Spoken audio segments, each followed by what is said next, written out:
Episode 2, Part 2, whatever you want to call it. Only 3 teams left to touch on here. Rob is back to the computer, so we'll see how that goes, but hopefully we can eke this one out. So we finished up Pat. No one, I don't think, has anything more to say about Pat, but that leaves us with Brennan next. People are saying that Brennan is looking like the window is shut. Are we buying it? That's gonna be a sell from me.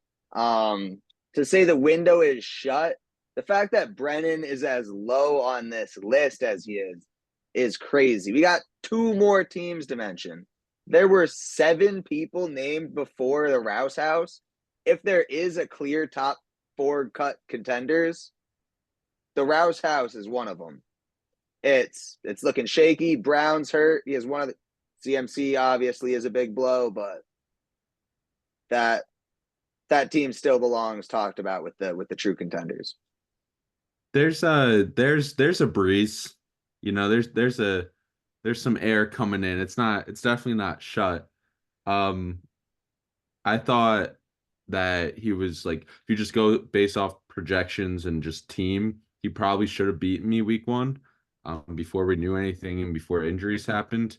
Um, I think this a similar thing happened last year. I actually think my first 2 weeks last year, I beat Brennan and Danny, which kind of started the invite list momentum last year. Um, I think he's once he gets his guys back, probably even before that, he's going to go on a run and give it a couple weeks, and he'll be mentioned first if you guys ever do this again. I'm thinking we will. I was just thinking that I like this segment, and like 3, 4 weeks from now, it would be good to see what the people are saying again. It's Um, perfect for taking the temperature. as for Brennan, you look at his team, and there's not many holes.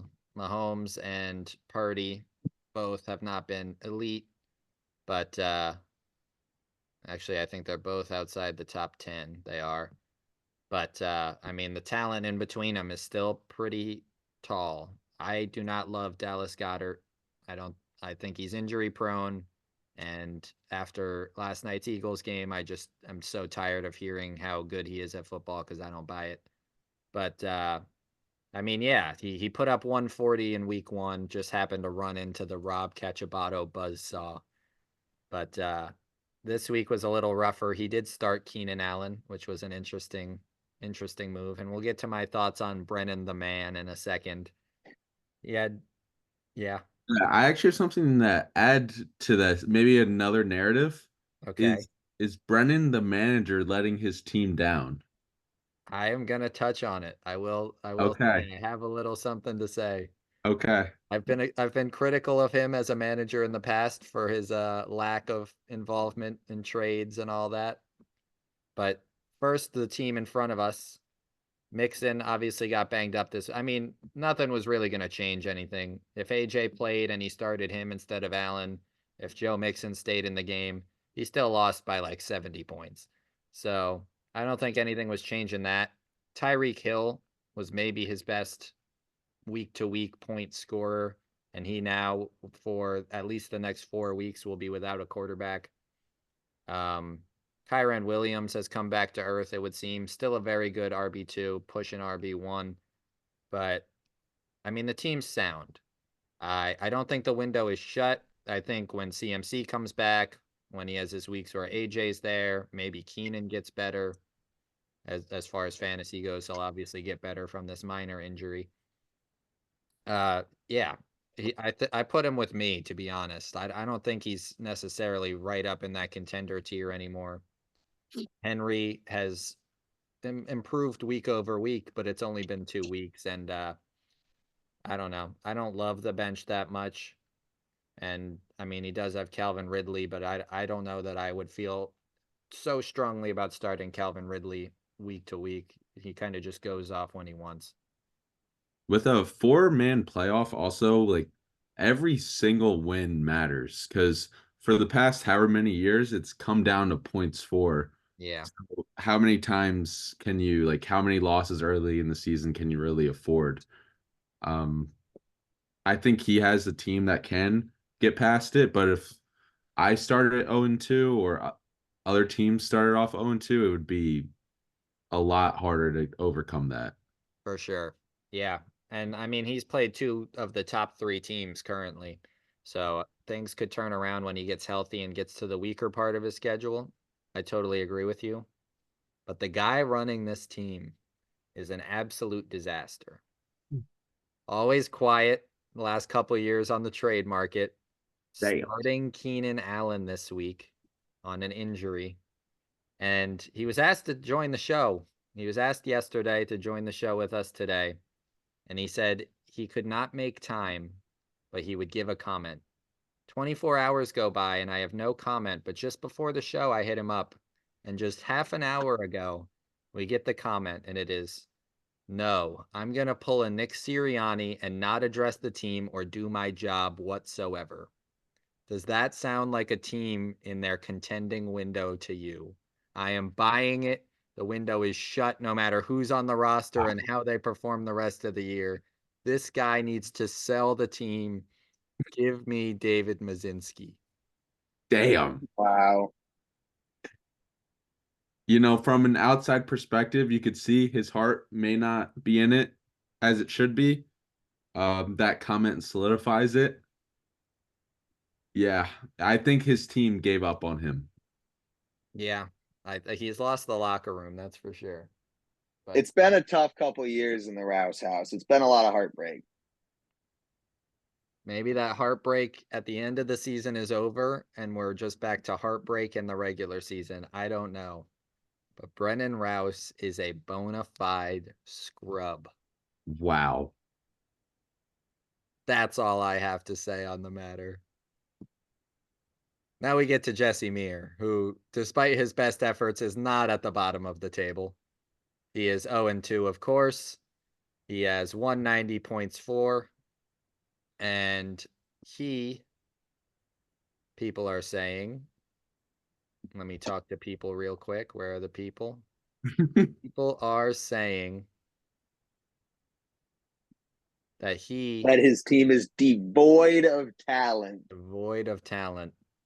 Do we agree? Are we buying it? It is now. I'll buy that now. I think Danny took the last. I mean, unless you have a need at tight end, I think Danny took the last relevant people that he would actually trade. I think it's Nico Collins and then the two tight ends, and that might be it. From a fantasy perspective. I mean, it's his process. It's the start of the process for him. Probably going to take years to get out of it. But yeah, I don't think you have to be a rocket scientist to determine that this team sucks. Wow. Yeah, devoid of talent may be harsh, but more devoid of talent than any other team in the league by like a bit of a margin. Yes. So, take that as you will. Also doesn't have his first, lending to the potential Zach Tank thoughts. Zach, I believe, is holding on to Jesse's first. That sounds right. Something to keep an eye on. Yeah, like you said, I mean, he got his ring and now he is paying his price. It's all worth it for the ring though. Getting the chain for a year, it's worth it. Does he have Jesse, the chain is at my house in New Jersey for you to pick up. the next time he's in New Jersey where he doesn't live anymore? Or the next time Tom is, or the next time you or Eric or anybody go down to Charlotte. No, we gotta get the chain to Jesse. Do we have three? Do we have three champions here? Have we all won the league? Oh yeah. You can just tell because Yeah. we know ball.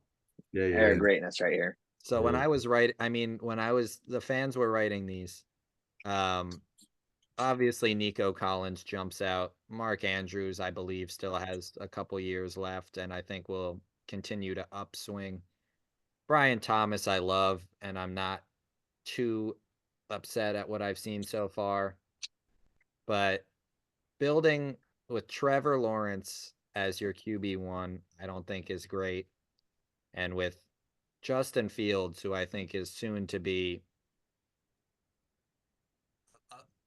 his starting opportunities are going to be few and far between.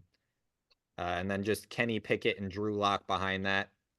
Usually when you're looking at a rebuild, you want a core there, and I don't know that it's here yet.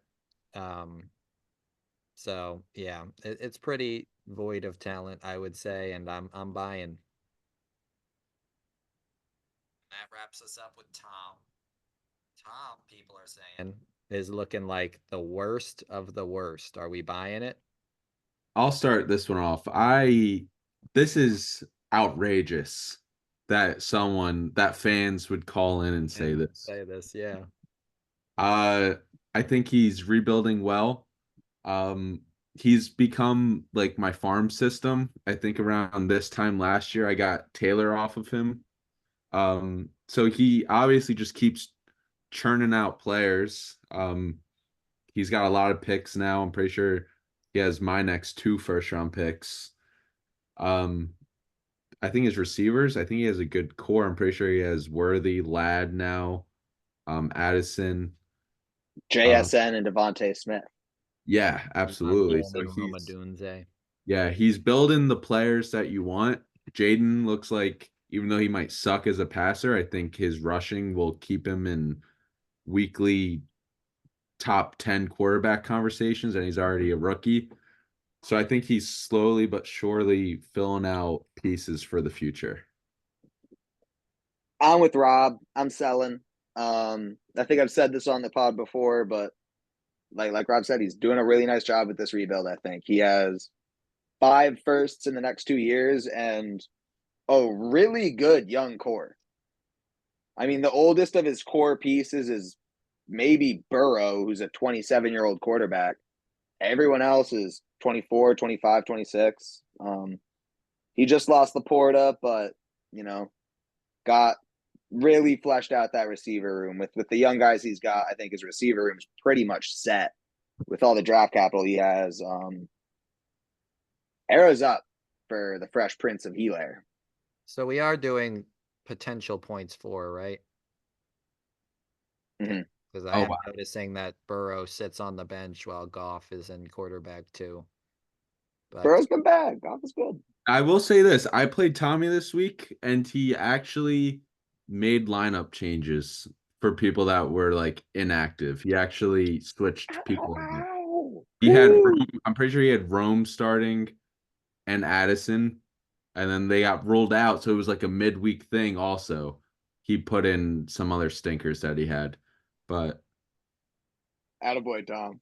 yeah, it's like, and it was really sad because it was like giving them, what's the saying, like fucking rocks to a gunfight, like swords to a gunfight, whatever. They ran into fucking buzzsaw was the word. Yeah. no, I mean, I don't think he's the worst of the worst. I'm not buying. Who Uh, is it's the worst Jesse. of the worst? It is Jesse.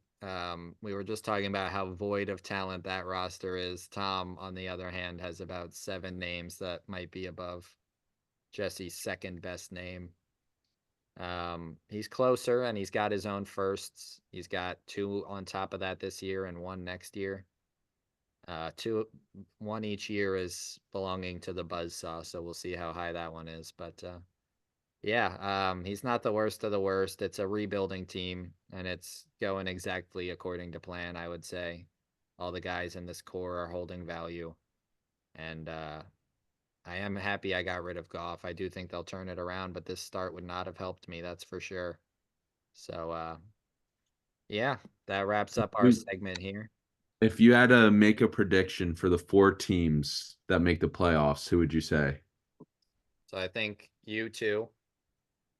I think that's going to happen. I do believe if we remain with 4, Luke falls out. I don't think he's built for it, and I think these next 6 weeks without Pacheco and Cup are going to show that the supporting cast is not all that. So I think it's you two. I think Zach sells. He's currently the 5. And I think that leaves me and Nico at 3 and 4. Wow. I lied. I think Brennan's gonna creep up. And I think me, Nico, and Brennan are gonna really fight out that 3 and 4. But I don't know. I might just eke it out, or we could switch to 5 teams. Yeah, well, how do we get 5 teams rolling? How do we do that? I agree that's what we should do. I think it makes Next season, I think we are probably down for it. I assume most of the league would be on board to add a playoff spot. Dan hates seeing me in the playoffs. Dan hates seeing me in the playoffs. Everyone hates seeing me in the playoffs. Hey, it's week 2. Except for you, I guess. It's week 2, long season. Haven't True. missed yet. Don't plan on starting now. Dan, Rob, Nico, Brennan. Dan, Rob, Nico, Brennan. Yeah. You know what? I'm gonna say me, Danny. I kind of regret going ham on Luke for the content earlier. So I'm gonna say Luke sneaks in there. And then give me Ryan. Give me Ryan. Yeah, Get I outta think here, Nico. Bang. I think Ryan just sneaks it out. I think Nico spoils Brennan's season late in the year. Prediction. Hell I yeah. like it. All right. Well, that does it. While we're talking about regrettable comments, Brennan, I do want you in this league, but yeah. And you're doing a good job, and I believe in you. I just put you in the playoffs. But yeah, that wraps up our episode. Any parting words, guys? Yeah, I got some. I want this person to look right here. Pat Jeremiah. Get the fuck out of here. Who do you think who do you think you are? I started this business. I still run this business. I know everything that happens before the people doing the things know that they're bad to them. He just hopped on the reporter train because it was cool. But I am still the premier primetime reporter that this league has. Wow. Get the Patrick Jeremiah. Patrick Jeremiah has been keeping the league updated with all the rookie prospect news, all the training camp buzz for years. The same guy that bet his future on Michael Penix. We'll see how it goes. But the Rob bombs were bombing today. There's no doubt about it. Yeah. All right. Well, thanks for sticking through 2 episodes if you're still here. And Yeah. we'll see you in a couple weeks, everybody. Absolute pleasure.